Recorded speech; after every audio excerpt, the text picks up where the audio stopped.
और इस गांव के अंदर में जब टीवी 27 न्यूज की टीम घूम रही थी उस समय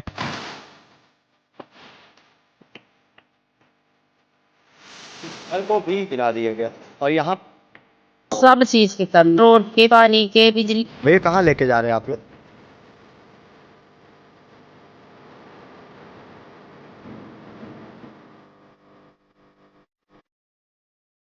नगर पालिका वालों ने मेरे पास कोई आवेदन अभी तक दिया नहीं है। जब से पार्षद बनी हूँ तब से हर कुछ सुविधा दिलाना चाहती हूँ, लेकिन आखिर ऐसे में कैसे हम 2047 तक श्रेष्ठ भारत बन पाएंगे?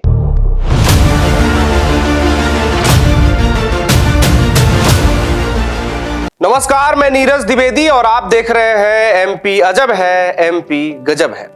आज इस कार्यक्रम में चर्चा उन लोगों की जो मूलभूत सुविधाओं को लेकर आज भी संघर्ष कर रहे हैं। साल 2047 तक विकसित राष्ट्र बनने के सपने को साकार करने के लिए भारत बुलंद इरादों के साथ जुटा है। देश को आत्मनिर्भर बनाने, विकास की रफ्तार तेज करने के लिए उठाए गए कदम के परिणाम अब धीरे धीरे सामने आने लगे हैं। इसी रफ्तार को और तेज करने के लिए मोहन यादव सरकार डबल इंजन के तौर पर काम कर रही है। लेकिन मध्य प्रदेश के कुछ जिलों में आज भी अव्यवस्थाओं का आलम है। लोग बिजली, पानी, शिक्षा, स्वास्थ्य सहित न जाने कितनी समस्याओं से जूझ रहे हैं और अधिकारी कागजों में विकास की गंगा बहाने की बात कर रहे हैं। ऐसे में मन में एक सवाल उठता है, आखिर विकसित राष्ट्र का सपना कैसे साकार होगा? हम आपको ले चलते हैं अनूपपुर की सबसे धनाढ्य नगर पालिका बिजुरी, जहां आदिवासी परिवार के सैकड़ों लोग मूलभूत सुविधाओं को लेकर संघर्षरत हैं, परंतु अधिकारी समाधान के नाम पर आज तक सिर्फ आश्वासन देते रहे। ऐसे में बेचारे ग्रामीण अपनी पीड़ा सुनाए किसे, यह समझ नहीं आ रहा है। अनूपपुर से हमारे संवाददाता बिलाल अहमद ने ग्राउंड जीरो पर जाकर उनकी पीड़ा सुनी है। देखिए ये खास रिपोर्ट। और इस गांव के अंदर में जब टीवी 27 न्यूज की टीम घूम रही थी उस समय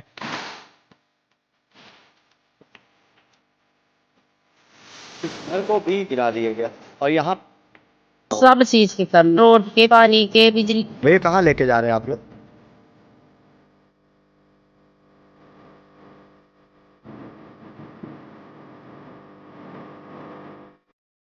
नगर पालिका वालों ने मेरे पास कोई आवेदन अभी तक दिया नहीं है। जब से पार्षद बनी हूँ तब से हर कुछ सुविधा दिलाना चाहती हूँ, लेकिन आज हम आपको लेकर चलते हैं नगर पालिका परिषद बिजरी, जो अनूपपुर जिले की ही नहीं बल्कि मध्य प्रदेश की सबसे बड़ी नगर पालिकाओं में, इसकी धनाढ्य नगर पालिकाओं में गिनती होती है। मामला क्या है, इन सब चीज़ों को जानने के लिए मूलभूत सुविधाएं क्या है यहाँ पर, क्या लोगों को, यहाँ के नागरिकों को सच में मूलभूत सुविधाओं का लाभ मिल पा रहा है या नहीं। अनूपपुर जिले की नगर पालिका परिषद बिजुरी के वार्ड क्रमांक 3 के अंतर्गत मौजूद मोहल्ला नवाडीह, जहां की ज्यादातर आबादी अनुसूचित जाति और जनजाति की है। ग्रामीणों का आरोप है कि यहां पर 30 वर्षों से अधिक समय से हम सब निवासरत हैं, लेकिन सरकार की किसी भी योजना का लाभ हमें नहीं मिला।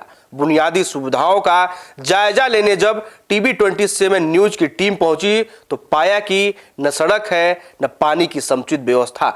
ग्रामीणों ने बताया कि आवास भी नहीं मिला और राशन, जननी एक्सप्रेस, एम्बुलेंस, आंगनबाड़ी, विद्यालय जैसी मूलभूत सुविधाओं का अभाव है।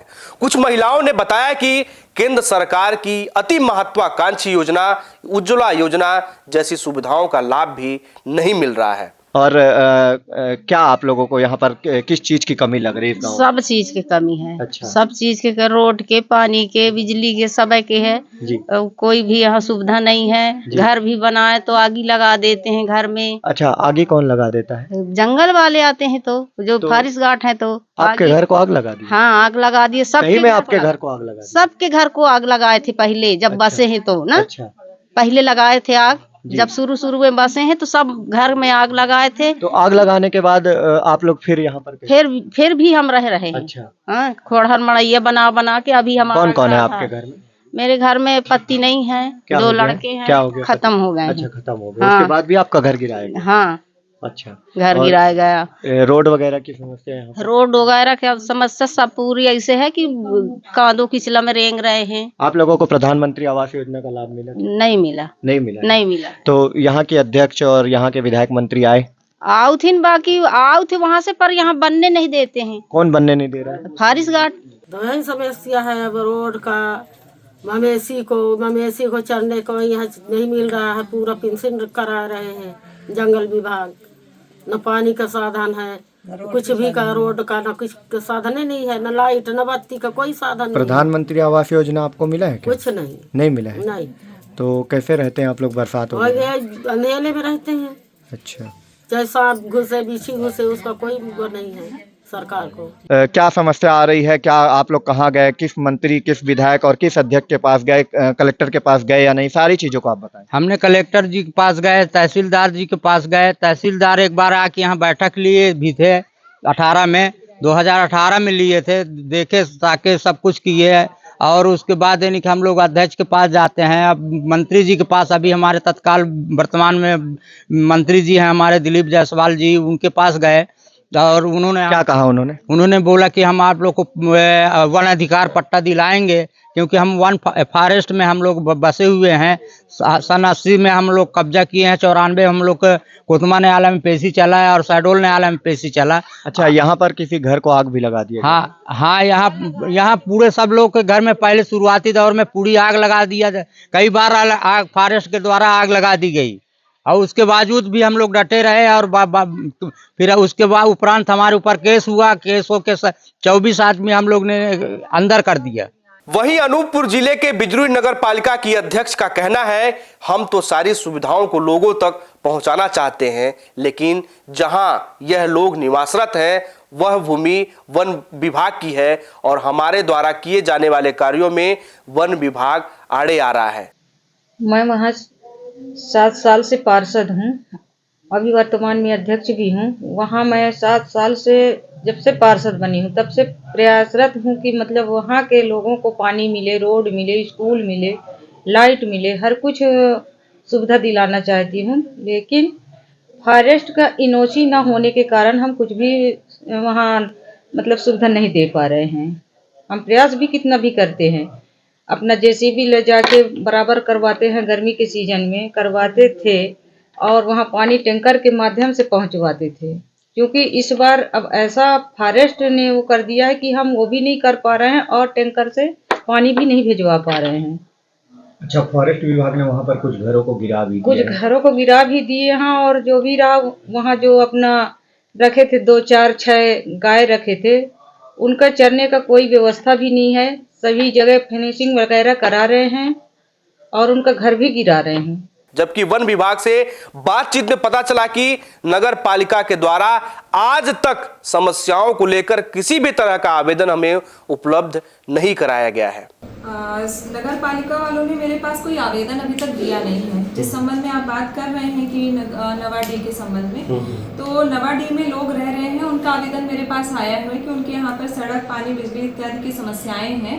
तो लेकिन इसमें यह है कि नगर पालिका की तरफ से कोई हमारे यहाँ पर पहल नहीं की गई। हमारे विभाग को इस संबंध में कोई सूचना नहीं गई है कि किसी प्रकार का हमें वहाँ विकास करना है, इस प्रकार की कोई सूचना। और मैडम 2 मकान वहाँ पे उन्होंने आरोप लगाया है कि फॉरेस्ट विभाग के द्वारा ध्वस्त किए गए हैं, ऐसा है क्या? देखिए, ध्वस्त नहीं किया गया है, वो अतिक्रमण में थे और वहाँ पर कोई नहीं रह रहा था। आज मैं भी यहाँ पर हूँ और बीट गार्ड 3 साल से वहाँ पे कर रहे हैं ड्यूटी। तो 3 सालों से उस घर पे कोई भी नहीं रह रहा था। अभी हमारा वृक्षारोपण का है, तो वृक्षारोपण के टाइम पे ही उसको ध्वस्त कराया गया था, लेकिन वो अतिक्रमण की श्रेणी में था और इतना वैधानिक तरीके से काम कराया गया है, किसी भी प्रकार का ऐसा नहीं है कि अवैधानिक तरीके से उसको ध्वस्त किया गया है। बाकी मकान भी तोड़े जाएंगे क्या? नहीं, बाकी मकान तो अभी नहीं तोड़े जाएंगे। जितनी हमारी जगह हमारा वृक्षारोपण का क्षेत्र है, हम बस उतना घेराव कर रहे हैं। बाकी लोगों के हम लोगों ने डॉक्यूमेंट्स मंगवाए हैं कि आपके पास अगर उनसे वनाधिकार के संबंध में या पट्टा है तो आप उन पट्टों को हमें दिखाइएगा। उस प्रकार से मैडम, अगर नगर पालिका काम करना चाहे आगे, तो आप लोग की तरफ से कोई अनुमति वगैरह होगी उनको? बिल्कुल अनुमति हो जाएगी। यहाँ से वो आवेदन करवा देंगे, हम डीएफओ साहब के यहाँ पे, वहाँ से आवेदन आएगा, हमारे पास जांच आएगी, हम लोग लिख के दे देंगे। देखिए, आज टीवी 27 न्यूज की टीम इस गांव के अंदर में घूमी। नवाडी गांव है और इस गांव के अंदर में जब टीवी 27 न्यूज की टीम घूम रही थी, उस समय हमने पाया कि यहाँ पर एक घर है। ऐसे ही लगभग 10-12 घर है जिनको बार बार गिरा दिया जाता है। और आज हमने पाया कि ये घर जो आपके पीछे में दिखाई दे रहा है, इस घर को भी फॉरेस्ट विभाग के द्वारा गिरा दिया गया। और यहाँ पर जब हमने इस घर मालिक से मिलने की कोशिश की और बात करना चाहा तो क्या हो गया है मेरा घर रहा, मतलब घर को जेसीबी में गिरवा दिए कोई, कौन गिरवाया? जंगल वाले गिरवाए होंगे कौन लगता जंगल है, वाले मतलब फॉरेस्ट वाले? फॉरेस्ट वाले। अच्छा, काहे गिरवा दिए? हम नहीं जानते हैं कहीं गिरवाए हैं, पौधा लगाने की लग रहा है गिरवाए हैं। अच्छा, हाँ, क्या नाम है आपका? मेरा बिलासो लकड़ा है, कौन से गांव में रहते हैं? मिलन पत्थर में अभी रह रहे हैं दूसरे का घर में। अच्छा, अभी दूसरे घर में रहते हैं। हाँ, घर गिरा दिए तो कहाँ जाएंगे, अच्छा, कहाँ रहेंगे? यहाँ 20 साल से कम ऊपर हो गया है भैया। आपके पति क्या करते हैं? कुछ नहीं, बनी मजदूरी करते हैं। मजदूरी करते हैं। और ये घर जो था एक इकलौता घर था, उसको भी फॉरेस्ट ने गिरवा दिया। हाँ, गिरवा दिया। बात करने के दौरान वो बिलखती हुई माँ, वो बिलखती हुई बहन एक बहुत ही दर्दनाक तस्वीर बयां कर रही थी कि मेरा घर नहीं है, अब मैं कहाँ जाऊंगी। लगभग 20 साल के ऊपर से वो यहाँ पर रह रही थी। कुछ इस तरीके का मामला, कुछ इस तरीके की जो कंडीशन है, मूलभूत सुविधाएं जो हैं वो उनको प्राप्त नहीं हो रही हैं। और प्राप्त नहीं होने की तो बात मान लीजिए कि कुछ हद तक सही है, लेकिन उसके बाद इस गरीब आदिवासी का घर गिरा दिया जाना ये कहाँ तक सही और उचित माना जाएगा। मध्य प्रदेश की सरकार जो है अंतिम व्यक्ति तक पहुंचने का दावा तो करती है, मगर अंतिम व्यक्तियों की जो कंडीशन है वो टीवी 27 न्यूज दिखा रहा है आपको। अब यहां पर सरकार का क्या दायित्व बनता है ये देखने लायक होगा। मैं सीएम मोहन यादव से पूछना चाहता हूं, आखिर ऐसे में कैसे हम 2047 तक श्रेष्ठ भारत बन पाएंगे? एक ओर भाजपा आदिवासी हितैषी होने की बात करती है, दूसरी ओर आदिवासियों की वास्तविक हालत देखकर मन दुखी हो जाता है और यही लगता है कि सरकारी जो दावे हैं सब हवा हवाई हैं, सब बेकार है। बहरहाल हमने इस मुद्दे को गंभीरता से उठाया है। अब देखना यह होगा कि नींद में सो रहे जिम्मेदार आखिर कब उठते हैं, क्योंकि उनकी नींद एक लंबे अरसे से नहीं टूटी है। इसी सवाल के साथ आज इजाजत दीजिए और देखते रहिए टीवी 27 न्यूज।